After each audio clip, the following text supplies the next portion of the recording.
Welcome to SMS pharmacy classes. इससे पहले हमने एंटी हाइपरलिपिडेमिक ड्रग्स पढ़ा था। उसमें ढेर सारी मैकेनिज्म ऑफ एक्शन, ढेर सारी ड्रग्स के बारे में हम लोग स्टडी कर चुके थे। जो हमारी लास्ट ड्रग्स है, जो अदर्स ड्रग्स को पढ़ना है, जिसमें मेन दो ड्रग्स है, एक है हमारा ओर्लिस्टेट और एक है हमारा फिशाइल।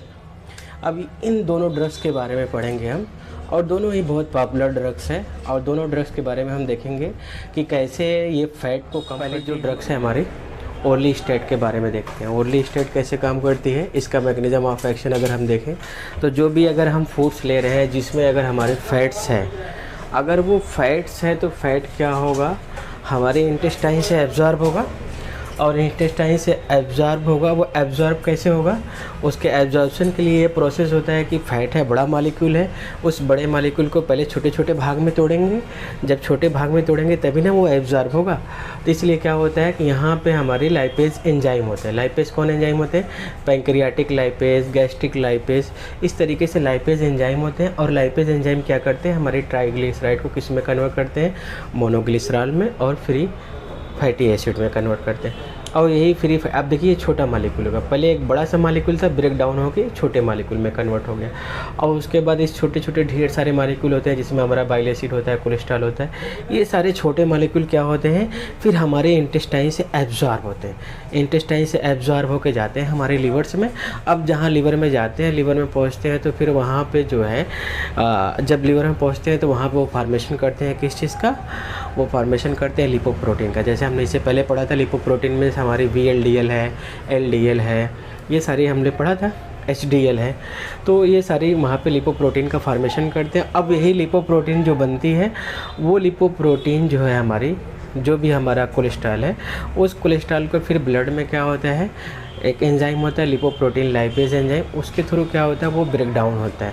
जब वो ब्रेक डाउन होता है तो फ्री फैटी एसिड में बनता है, और उसके बाद उसका जो है रेमिनेंट्स जो भी निकलता है वो बनता है। अब यहाँ से आप देख रहे हैं डाइटरी फैट्स जो हमने लिया, वो डाइटरी फैट्स क्या हुआ, इंटेस्टाइन से एब्जॉर्ब हुआ। एब्जॉर्ब कैसे हुआ, छोटे छोटे पार्ट में ब्रेक होके। छोटे छोटे पार्ट में ब्रेक कैसे हुआ, ये एंजाइम के प्रेजेंस में, लाइपेज एंजाइम के प्रेजेंस में ये ब्रेक हुआ। ब्रेक होने के बाद माइसिली बनाया। जब माइसिली बन गया तो वो एब्जॉर्ब हुआ। एब्जॉर्ब होने के बाद वो हमारी टिश्यू में जाके डिपोजिट हो जा रहा है। अब टिश्यू में जाके डिपोजिट हो रहा है, अगर एक्स्ट्रा हो रहा है तो वही क्या करता है, हमें ओबेसिटी काज करता है। ओबेसिटी काज करता है, वही मोटापा का कारण होता है। अब जो हम ड्रग्स लिए हैं, जो बहुत पॉपुलर ड्रग्स है ओर्लिस्टेट, वो कैसे काम करती है? ओर्लिस्टेट देखिए यहीं पे काम करती है। ओर्लिस्टेट कैसे काम करेगी? अब देखिए जो भी हमारी फैट्स है, जो हमने भोजन लिया है, उस भोजन में जो भी हमारा फैट्स है, जब वो फैट एब्जॉर्ब होता है उसी के एब्जॉर्प्शन को रोकेगी। कैसे रोकेगी? अब ये फैट है, बड़ा मॉलिक्यूल है, उस बड़ा मॉलिक्यूल जब वो ब्रेक डाउन होता है, जब वो ब्रेक डाउन होता है, ब्रेक डाउन होने के लिए क्या चाहिए हमें, एंजाइम चाहिए। कौन सा? पैंक्रियास से जो एंजाइम रिलीज होता है पैंक्रियाटिक लाइपेज, और स्टमक से जो रिलीज होता है गैस्ट्रिक लाइपेज। अब ये एंजाइम रिलीज होता है। अब ये एंजाइम रिलीज होकर क्या करते हैं, हमारे जो कोलेस्ट्रॉल है, जो हमारा फैट है, उस फैट के जो बड़ा मॉलिक्यूल है, उस बड़े मॉलिक्यूल को क्या करेगा, ब्रेक डाउन करेगा, तभी वो एब्जॉर्ब होगा। हमारे जो ड्रग्स हैं वो क्या कर देगी, यहीं इसको इनहिबिट कर देगी। जब इसको इनहिबिट कर देगी तो वो उसका ब्रेक डाउन नहीं होगा, ओर्लिस्टेट ड्रग्स देंगे। अब ओर्लिस्टेट ड्रग्स क्या करती है, यहीं पे देखिए क्या काम करेगी, जो हमारे पैंक्रियाज से और जो स्टमक से हमारे लाइपेज एंजाइम रिलीज़ हो रहे थे, जो क्या कर रहे थे, इसका ब्रेक डाउन कर रहे थे। अब क्या करेगी, इसी एंजाइम की एक्टिविटी को रोक देगी, लाइपेज एंजाइम की एक्टिविटी को ब्रेक कर देगी। जब लाइपेज एंजाइम हमारा इनएक्टिव हो जाएगा तो हमारा ये जो बड़ा मॉलिक्यूल्स है, जो हमने फूड में लिया है, जो फैटी मॉलिक्यूल है, वो ब्रेक डाउन नहीं हो पाएगा। जब ब्रेक डाउन नहीं हो पाएगा तो उसका एब्जॉर्प्शन नहीं हो पाएगा। जब एब्जॉर्प्शन नहीं हो पाएगा तो ओबेसिटी काज नहीं करेगी। ये एक हो गया सिंपल प्रोसेस, इसका मैकेनिज्म ऑफ एक्शन।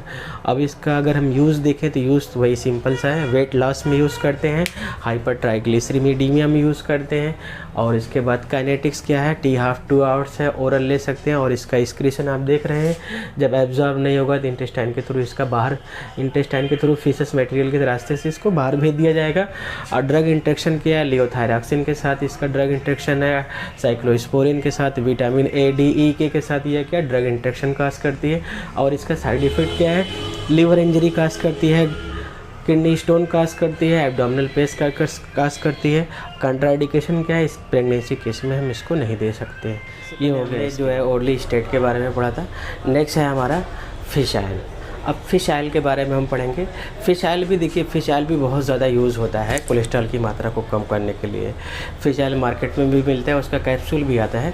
वो जो हमारी आर्टरीज़ में जो फैट जमा होती है, उस फैट को मतलब वहाँ पे कम भेजता है ताकि वहाँ पे और ज़्यादा फैट जमा ना हो।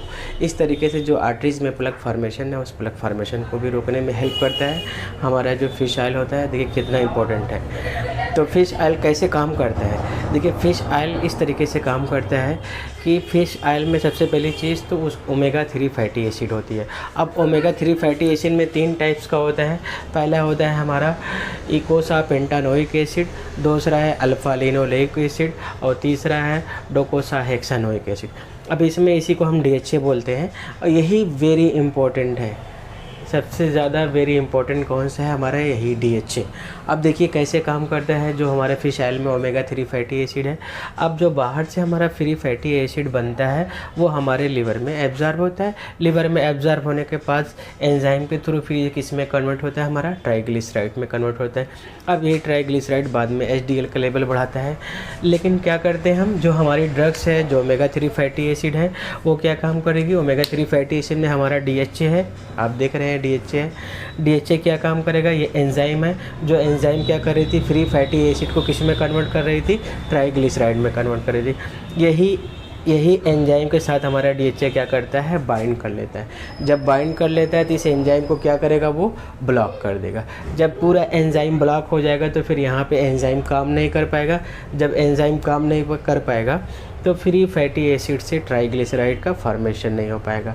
इस तरीके से हमने देखा जो हमारा फ़िश ऑयल है वो क्या काम करेगा, ट्राइग्लिसराइड के लेवल को कम कर देगा। ये एकदम सिंपल सा मैकेनिज्म ऑफ एक्शन है। यहाँ एंजाइम को बाइंड करके उसको ब्लॉक कर देगा जिसकी वजह से ट्राइग्लिसराइड का फॉर्मेशन रुक जाएगा। ये हो गया इसका मैकेनिज्म ऑफ एक्शन। इसका साइड इफ़ेक्ट क्या होता है, देखिए खाने के बाद इसको खाने की जो कैप्सूल होता है, खाने के बाद उसमें फिश जैसी स्मेल आती है मुंह से। और दूसरा होता है कोई भी अगर हम एंटीकोआगुलेंट्स ड्रग ले रहे हैं, अगर उसके साथ इस ड्रग का हम यूज़ करेंगे तो क्या करेगी, वो ब्लीडिंग रिस्क ज़्यादा हो जाएगा, मतलब ब्लीडिंग टाइम बढ़ जाता है। और तीसरा क्या है, GI अपसेट काज करता है, ट्राइग्लिसराइड लेवल को कम कर रहा है, इसलिए इसका यूज़ क्या है, हाइपर ट्राइग्लिसरोडेमिया। ये हो गई टोटल हमारी ड्रग्स के बारे में, एंटी हाइपरलिपिडेमिक ड्रग्स के बारे में। इसकी पूरी फार्माकोलॉजी की स्टडी किया हमने, पार्ट वाइज हमारे चैनल पे भी अपलोड है। सर आप लोग देखिए और सब्सक्राइब करिए। ठीक, थैंक यू।